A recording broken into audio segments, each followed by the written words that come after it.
Uma das dúvidas mais frequentes é sobre se nós temos uma regularidade devocional estabelecida pelos antigos.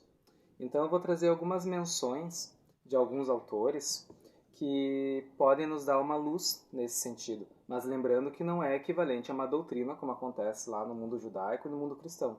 O helenismo não trabalha não funciona com doutrinas, e dogmas, e sim com a pesquisa dos sábios e o que eles nos legaram. Então, para começar, nós temos o poeta Hesíodo, que ele diz assim: se for possível, oferece sacrifícios aos deuses imortais, sagrada e imaculadamente queime honra Lusídios Pernis, ou ainda, torna os deuses propícios com libações e oferendas, quando adormeceres e ao retornar à sagrada luz, pois assim terão o coração e o ânimo propícios a ti. Isso é o poeta Hesíodo, o grande educador um dos grandes educadores da Grécia, ao lado de Homero, lá no século 8 antes da Era Comum.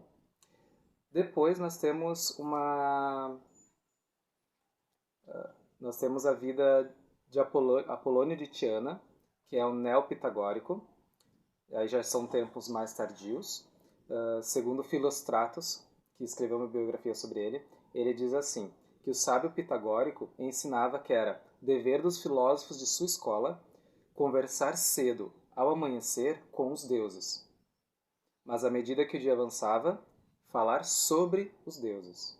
E durante o resto do dia, aí sim discutir assuntos humanos em relações amistosas. Então nós temos mais uma menção a uma devoção matinal. Depois nós temos o imperador Juliano, que era adepto da escola neoplatônica e também, em especial, discípulo de Iâmblico. E ele fala assim: se possível, 3 vezes por dia devemos rezar aos deuses, tanto em privado como em público.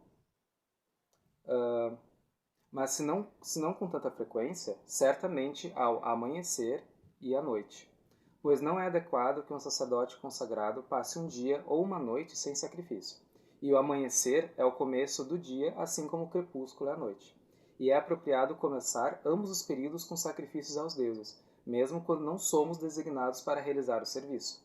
Pois é nosso dever manter todos os rituais dos templos prescritos pela lei de nossos pais, no caso os ancestrais, E não devemos realizar nem mais nem menos do que esse ritual, pois eternos são os deuses, de modo que também nós devemos imitar a sua natureza essencial, para que assim possamos torná-los propícios. Esse trecho é de um fragmento de uma carta a um sacerdote, que Juliano escreveu quando ele estava reformulando alguns cultos, num tempo que o cristianismo já havia sido estabelecido, como religião oficial. Um pouco depois nós temos o sucessor de Proclo no comando da Academia Platônica em Atenas. Marino de Neápolis, na vida sobre Proclo, ele escreve assim, que o filósofo ele não deixava que seus trabalhos o impedissem de praticar suas devoções durante a noite, para as quais ele se negava a dormir, e ainda mais de adorar o sol ao amanhecer, meio-dia e anoitecer. E por último eu trago o trecho de um livro das leis do Gemistos Platon, que foi um intelectual helênico platônico da Idade Média. Ele diz assim: 3 vezes por dia dirige-se aos deuses. Primeiro, levantando-se exatamente ao amanhecer ou ao raiar do dia, mas levantando-se cedo. Depois à tarde, depois de fazer seus negócios, mas antes do jantar. E finalmente à noite, antes de dormir. Além disso, usa as preces mais longas nos dias festivos, mas os mais curtos nos dias não festivos. Por que ele faz essa distinção de preces? Porque no livro dele, As Leis, ele propõe longas preces para os dias de festivais. E para os dias, vamos supor, os dias sagrados que nós estamos acostumados, mensais, ele propõe preces mais curtas. Então o que nós temos aqui? Nós temos uma voz poética, vindo de Hesíodo, nós temos a voz de um neopitagórico e depois 3 adeptos da linha platônica, da linha filosófica platônica ao longo dos séculos.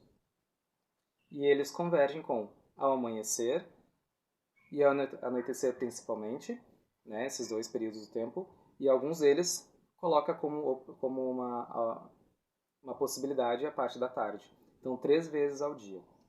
Ah, mas eu não tenho tempo de manhã, eu saio correndo para pegar ônibus e tal. Essa é a realidade de, né, 90% da população, né? Não é diferente com muita gente. O que se pode fazer então? Aqui não se trata de realizar ritos complexos, né, como se estivesse num festival, mas sim, ó, acender um incenso, oferecer um punhado de cereal, seja a cevada, que é a mais tradicional, ou trigo, aveia que seja, ou então uma libação simples, ou, realmente não tem como, vai na prece, elabora uma prece simples, mas de coração, e oferece nesses momentos do dia. Lembrando que toda prática devocional ela serve para nos aproximarmos dos deuses, para fazer este movimento em relação a eles e para nós podermos tornar-nos abertos para suas bênçãos e orientações. Então, toda vez que tu faz isso na parte da manhã, você começa o dia, né, abençoando o teu dia para poder receber as divinas orientações dos deuses. E ao longo do dia e à noite, vamos supor, durante a tarde, você consegue fazer uma prece, tu mantém aquela sintonia com eles, e mais à noite, mais como agradecimento, né? E aproveita para refletir como é que foi o teu dia, como sugeria Pitágoras, né, nos versos de ouro, se eu não me engano. Sobre refletir como é que foi o teu dia, o que tu fez de não tão virtuoso, ou o que tu fez. Então aproveita esses momentos do dia para se conectar com os deuses do jeito que você conseguir. Sempre pensa assim, é dentro das tuas possibilidades. Não fica colocando obstáculo na tua devoção porque tu não conseguiu fazer uma oferenda maior, um rito mais completo. Enfim, vai pela simplicidade, mas garante a regularidade pelo menos.